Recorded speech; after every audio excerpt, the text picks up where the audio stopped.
یوه ورځ یې نه ده، بې ورځ یې نه دي، هره ورځ دغه کیسه ده، دغه جنجال دی.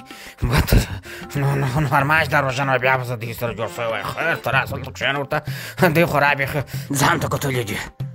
بالا روان دي د مندوشاه لښکر دې ته نه ګوري چې دې سړي به چش پخ کړي څونه به پخ کړي. یو نفر دې خبر کړي 6 کسه درته روان دي. ښه زه به دې سره جوړ شم، ته ودرې نیک یې پرېږدم. السلام علیکم. وعلیکم سلام. ودرېږه.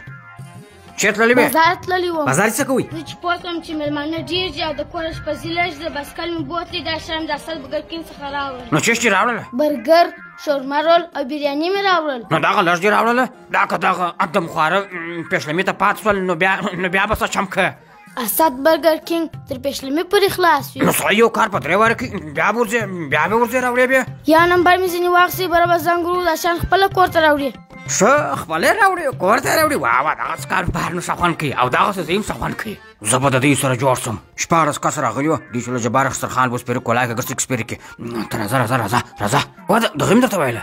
اشه دا ځای څنګه پیدا کړي؟ ما ته را معلوم و په شاهینو کې د هوایي پله سره د منصلوا پر مخامخ. اسد برګر کینګ راځه چې ورس. ولې ورته ګورې؟ برګر وخورې، شورما رول وخورې، دا بریاني در واخلئ، د مندوشاه لښکر تس چې موږ به د دسترخوان سپېره کړو کش ورکړئ. خورې